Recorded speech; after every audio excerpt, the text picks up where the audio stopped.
Hi, my name is Dr. Justin Didomenico, and I'm a Senior Vice President of School Consultation and a BCBA-D with Brett Didomenico Associates.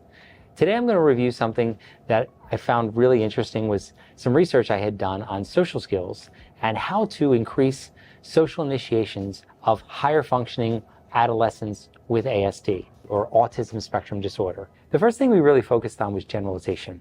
So looking at how do we get some of these skills to generalize to new environments, to new individuals.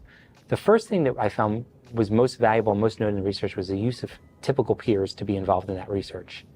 In addition to that was typical children in a naturalistic setting, one that's going to replicate the type of environment where we would like individuals to use these social skills, which mostly would be school or in a home environment. The next thing was visually based stimuli. So the use of stimuli that were going to be present in the environments in which they're going to be using some of these skills. And the last one was reducing the reliance on adults as those that are facilitating social interactions. A lot of times, adult will intervene between two individuals, really reducing the reliance of that individual needing to be there to facilitate that type of interaction.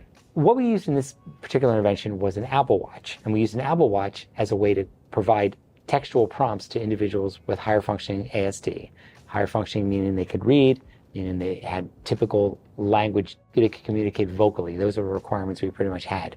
So the participants I used were 3 individuals diagnosed with high functioning autism. Then we provided full textual prompts. So you can see that we might send something to the individual, "I like your shirt," or "How was your day? What are you doing after school?"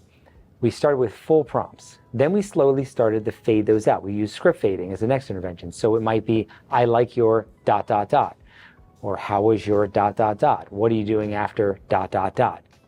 We then pulled that out and just went to simply an emoji. If you have an Apple phone like I have, you can see that just ... is one of the emojis. So that's all we presented. Then we removed the watch, took the watch completely off. Then we returned the watch, and then we went to a maintenance phase.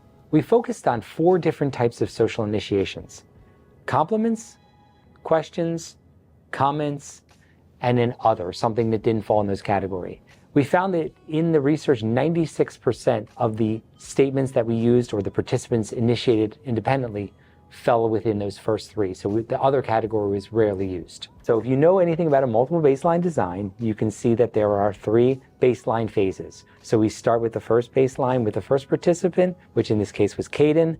And yet, while we were putting the intervention in place, we slowly were continuing to take baseline on Sophia and continuing to take baseline on Eric. So when the intervention started for our first participant, we then would carry out baseline for the other 2 individuals, and then we would start the intervention phases for the other individuals. You can see, based upon the difference between the baseline for all 3 participants, the one thing you can see is when we pulled the watch back, you saw there was a marked decrease in the actual use of social initiations with the removal of the watch, except for participant number 3, who was able to maintain it even without the watch. And then we returned it back to the intervention phase. We returned emojis. All participants returned back up to the same levels that they had done in the previous phases. And also we put in some maintenance phases where they all maintained the skills relatively high after we had removed the use of the watch. What the results show is that the Apple Watch was highly effective at increasing social initiations of all 3 participants.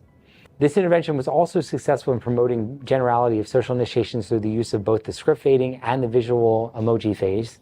The results also illustrate an increase in independent initiations, and these findings extend the previous research to show the benefits of textual prompts delivered via smartwatch on increasing social initiations. This research was published in Behavior Interventions in 2024 between myself, Matt Tincani, and Art Dowdy.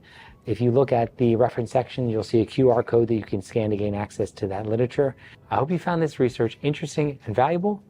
If you did, please like and subscribe. Thank you.